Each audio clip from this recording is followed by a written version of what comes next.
Hey, what you reading? I'm the AC, and I've been reading and have finished, of course, The Magician's Trilogy by Lev Grossman. Ta-da! Got this box set sometime late last year, and of course read it right away. Got super absorbed into it immediately, and now, in preparation of the season 5 premiere coming out the day after I post this video, January 15th. I'm going to do kind of a book versus show comparison for what we have so far in the show and for what we completely have in the books. Now, let's start off first with these books are very white. As far as I can remember, all the characters are white. All the main characters, at least. I can't remember a non-white character in these books. And it's weird compared to the show. And not only that, Lev seems to have a type. And that is pale white. There's a lot of characters he describes as being white and pale and beautiful. And that's a little weird for me. Not because like there's anything wrong with it, but it's when I think of pale, I've always kind of thought of it as like sickly, like, you know, pale as a ghost, so, you know, dead. But, you know, there's no shame in being pale, being less tan. You are all beautiful people. It's just that one weird little thing.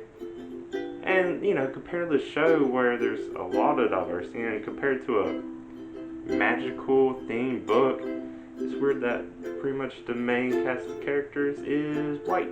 And it's, you know, I can't help picturing the characters as described in the books anymore because I watched the show first. I've rewatched the show like 12 times. I've only been able to read through the series once so far.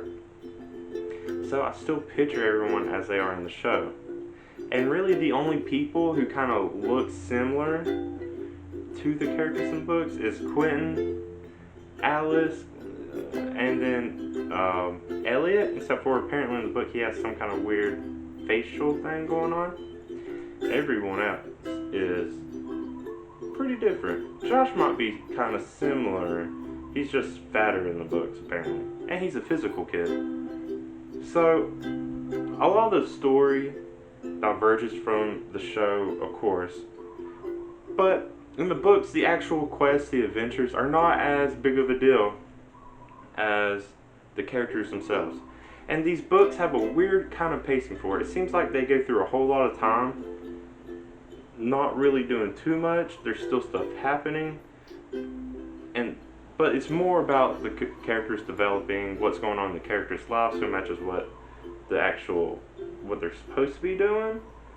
Because most of the time, there's not a quest until they are already through it. But I'm not going to go through the story of every single book in a whole lot of detail. Really, this video should have been split into 3, one for each book, because if I went into too much detail on each book, it would take a really long time. Trust me. So, you know, let's just start at the beginning. The Magicians.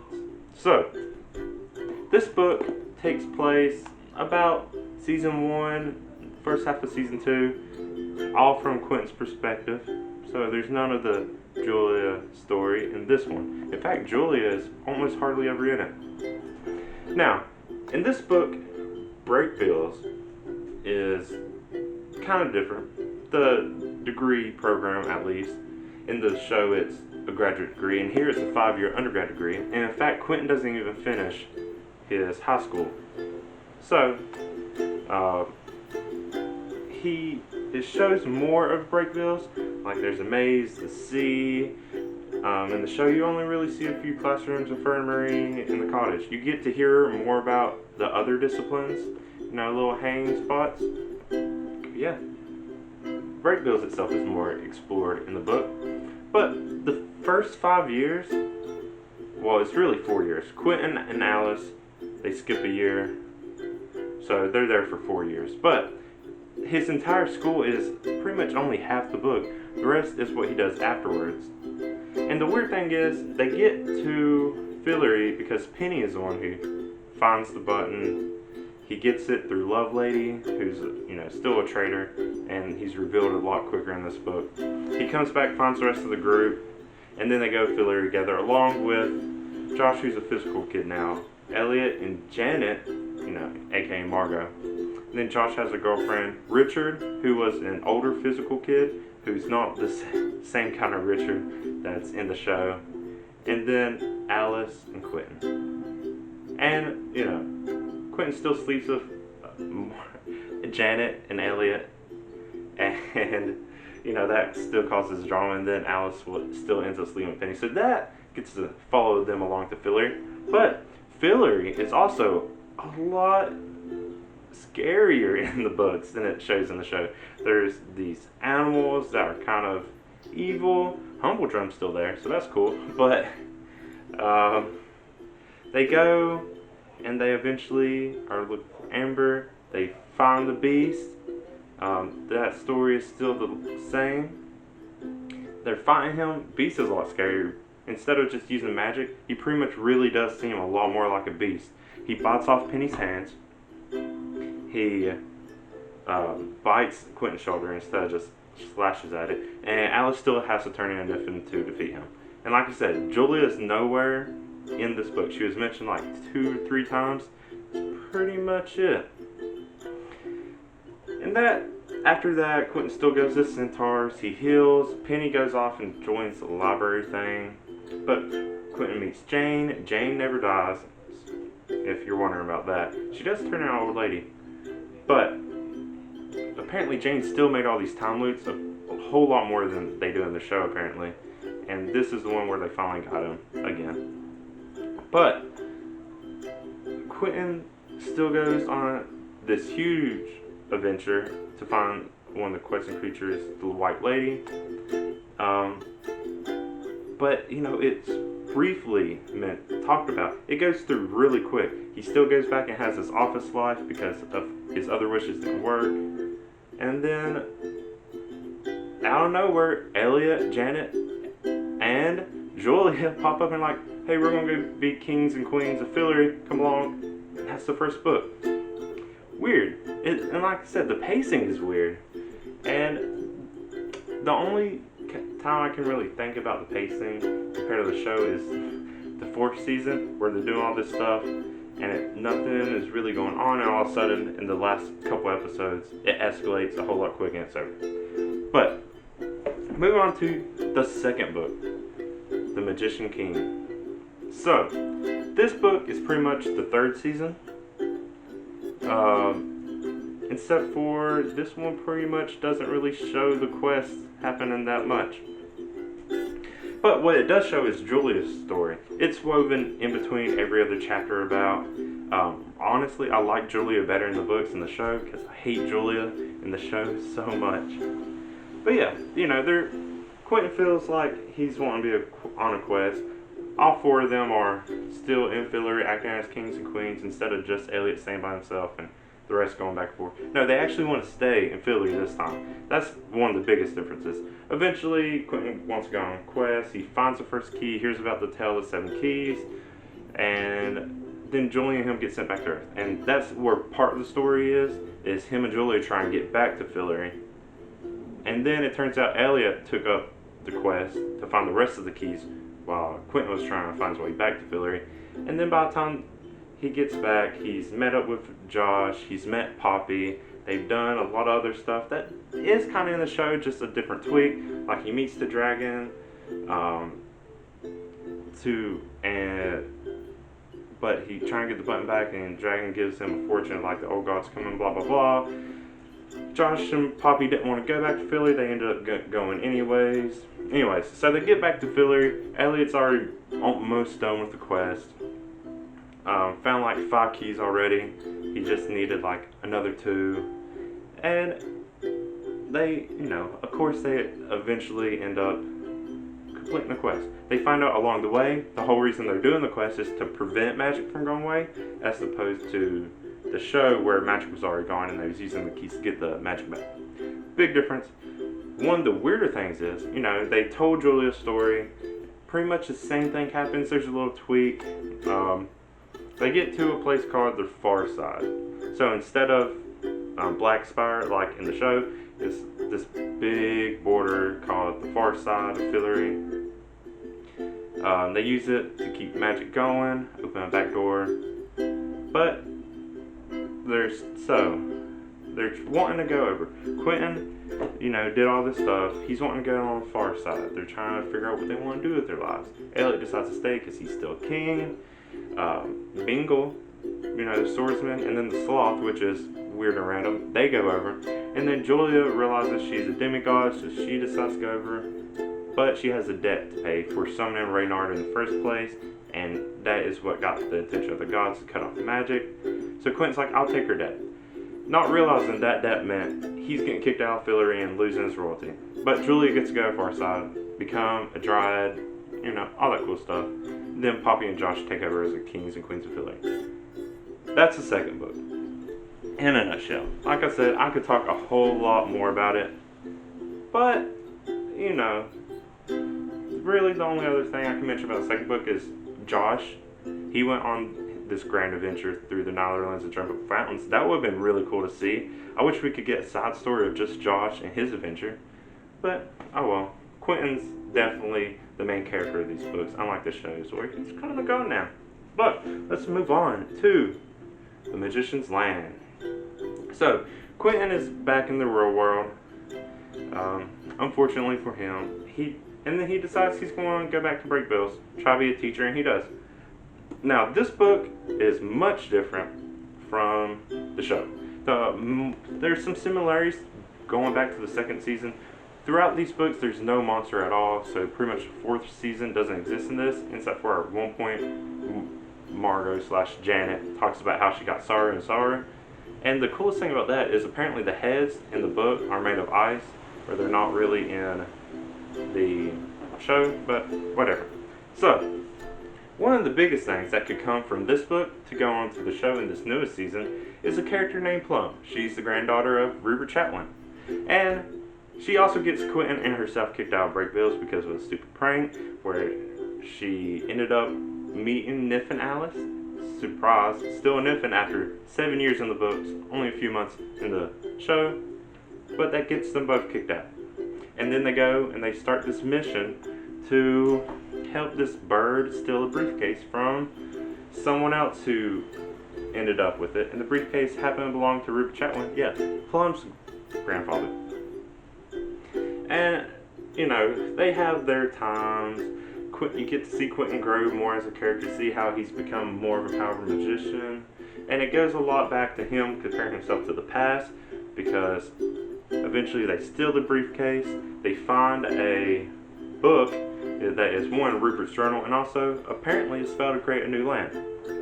They try the spell, and it pretty much creates like a mirror world like you see in the fourth season. Not exactly.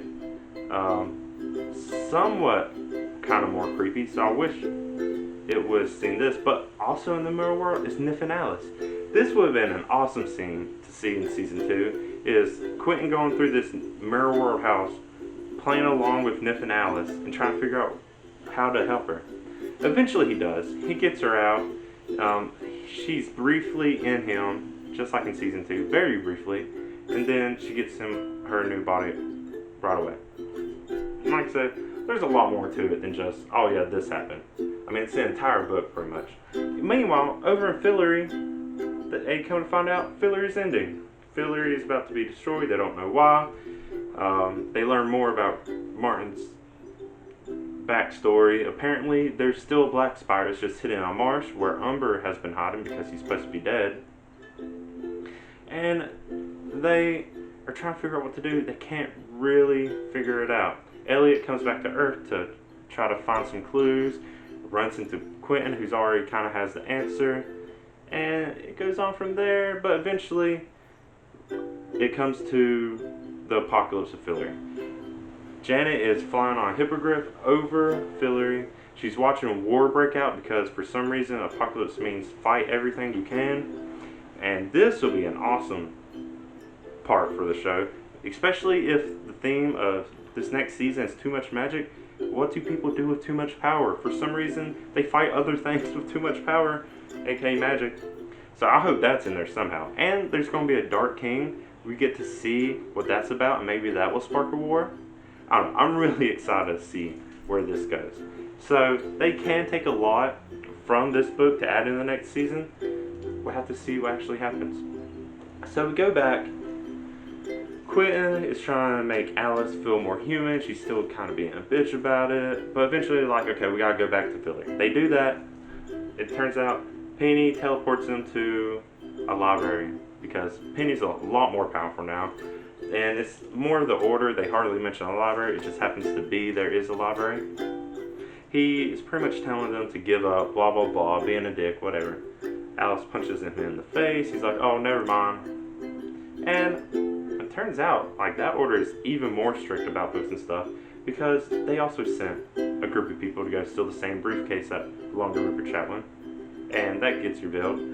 One of the biggest things that gets solved, what should have been not a mystery for as long as it has been, is it pretty much reveals why Elliot has 2 books. So you get to see at the beginning of the apocalypse of Fillory, Elliot's talking about like how he's going to go down with the ship, how Fillory was a whole new life for him, and all this other stuff. And then you get to this point where they're in the library, and it reveals that Elliot still has 2 books, but it also reveals everyone's books are organized differently. If you look at Quentin's book, his is alphabetical, and if you look at Elliot's, it's not that he has 2 books, he has 2 volumes. And when you look at how much Fillory meant to Elliot, and how he pretty much says, this was 2 parts of my life, when I was on Earth and when I was in Fillory, talks about how much Fillory means to him. Yeah, it makes sense that now this is why he has 2 volumes to his book. Mystery is over. This isn't a debate anymore. But for some reason it still is. Apparently people didn't pick up on this when they read the books. Or maybe there's just not enough people reading the books. I mean, it goes by pretty quick in the books, but still, come on. Anyways, so Quentin goes to Fillory by himself with Alice, not by himself.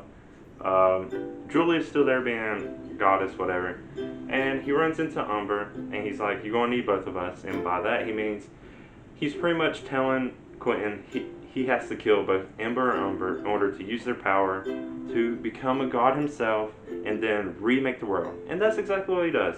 There's this big fight scene where Quentin turns into a dragon to fight Ember, and in the second book you get told that there's this big fight between gods and dragons. So I guess gods are not completely as powerful as they seem, especially towards dragons. I don't know. Anyways, so he ends up killing both of them, becomes a god, remakes the world. Everything's happy ever after, blah, blah, blah. But then he lets go of his god power because he's like, I don't feel like this belongs to me. Julia's like, yeah, you're probably right. She takes him so he can see the far side just briefly. Then he comes back. Everyone else stays in Fillory except for him and Alice. They go back. They try to recreate another world. And they accomplish it. But then Alice has a theory it's actually a bridge between Earth and Fillory. But Quentin still doesn't feel like he's ready to go back to Fillory yet. So they climb up a cozy horse or fly up to it. And that's where the book ends. That's where the whole series ends. Now, it's a whole lot to talk about and hopefully not too long. But I hope you can see like some of these same differences, but it's just really cool. Whenever I first started reading the books, I immediately started rewatching the show too, just so I could kind of compare. There's even lines that are taken straight from the book that is said in the show. So one, it shows like how much respect the show creators have for the books, that they're still doing this. And if you read the books, you understand why they can't be exactly used for a show because of the pacing and all that. So they did a great job recreating these books for the show that's still able to watch and still faithful to the books. Now, if you watch this long, then one, thank you, but I also have another personal thing I will say as to why I identified with the books a little more than the show though. Like the show is cool. I kind of identify with some stuff, there's a lot of drinking and whatever, but I identify super hard with Quentin in these books. there's a theme, especially in the first one, where he keeps getting what he wants, but he's never happy with what he gets. And he feels like he should be, he just doesn't understand why. And, like, he discovers magic is real in break bills. And he does this whole thing of break bills, but he's still not completely, whatever. He finishes, he goes on to be a werewolf, he's still not totally enthused. And then he discovers Philly's real, but it's scary and dark. Even when he's a king, he's still not completely, like, fulfilled. So that's why he goes on a quest. I feel that too. As a kid, I wanted nothing more than to go into a school and do nothing but music all the time. And then I did that, and it was awesome. But I was never really, that excited about it after I got in. I got in, all my life was music. And I was like, okay, cool. I kind of just went on with it, kind of like he does in the books. And then I was like, okay, what am I going to do after college? And I was like, okay, where's my equivalent of a magical land? Oh, I guess that'll be Hawaii. I was like, man, all I ever wanted to live was in Hawaii. I thought that would be the coolest thing.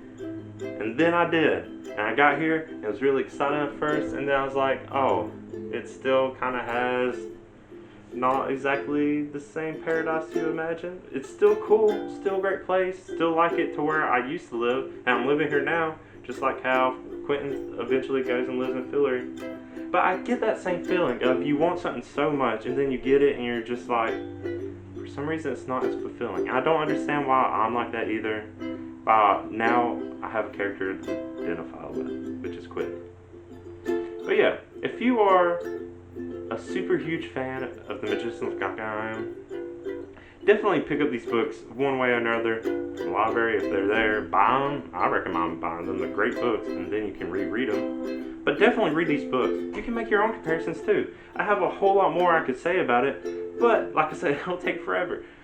Oh, it definitely does. I still want to say a whole lot more, but I don't want stuff to get too jumbled like it could. But if you like what I said, like this video. If you want to see me geek out about magicians even more, subscribe to my channel. I'm going to be trying to make a video for every new episode that comes out. And man, am I looking forward to it. January 15th, Season 5 premiere.